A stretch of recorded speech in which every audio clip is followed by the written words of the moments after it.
Bismillahirrahmanirrahim. Assalamualaikum warahmatullahi wabarakatuh. Saya perwakilan dari kelompok 8, Prodi PAI kelas 1B atas nama Siti Nur Azizah dengan NIM 11200048 dan Ana Rahmawati dengan NIM 11200049. Kali ini saya akan menjelaskan tentang materi artikel ilmiah laporan.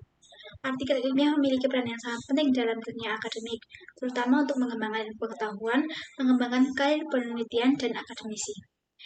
Ada berbagai cara mempublikasikan karya ilmiah, misalnya berupa makalah yang diseminarkan lalu dijadikan proceeding atau dikirimkan ke jurnal untuk dipublikasikan. Mungkin ada yang bertanya-tanya, proceeding itu apa? Proceeding adalah kumpulan dari karya-karya ilmiah, khususnya makalah seminar yang dibutuhkan dengan ketentuan masing-masing penyelenggara seminar. Ada beberapa jenis artikel ilmiah yang dapat dimuat dalam suatu jurnal ilmiah, misalnya artikel ilmiah primer, review, komunikasi singkat, laporan perdana, dan sebagainya.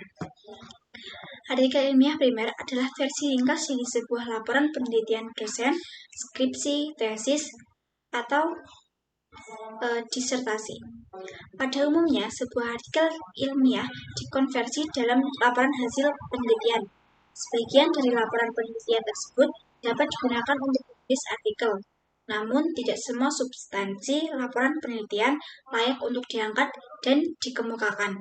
Pada umumnya, laporan penelitian ditulis dengan bahasa yang sangat formal, sehingga terkesan kaku. Oleh sebab itu, tulisan perlu diedit kembali agar lebih enak dibaca dan lebih mudah untuk dipahami. Lanjut ke laporan penelitian. Laporan penelitian adalah karya ilmiah yang ditulis setelah penulis melakukan penelitian ilmiah dengan tujuan tertentu. Penelitian yang dilakukan harus didasarkan pada prosedur ilmiah, metode penelitian, hasil penelitian, maupun teori yang digunakan sebagai landasan penelitian.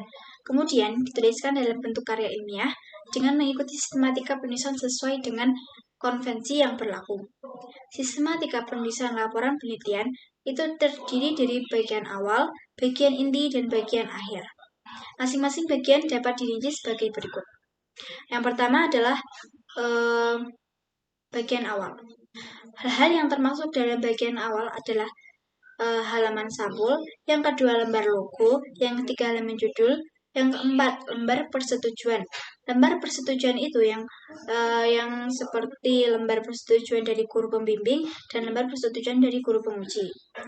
Yang kelima ada abstrak. Abstrak di sini ditulis dengan bahasa Indonesia dan bahasa Inggris. Lanjut yang keenam kata pengantar, yang ketujuh daftar isi, yang kedelapan tabel, yang ke-9 daftar gambar, dan yang ke-10 daftar lampiran. Kita lanjut ke bagian inti.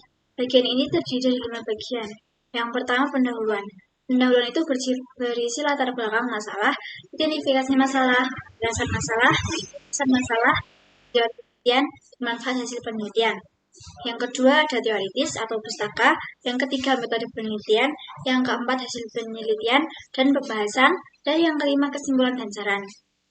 Sekarang kita lanjut ke bagian akhir. Bagian akhir terdiri dari 3 macam.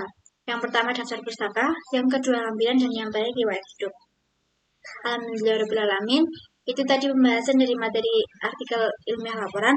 Semoga bermanfaat. Sekian dari kelompok 8. Wassalamualaikum warahmatullahi wabarakatuh.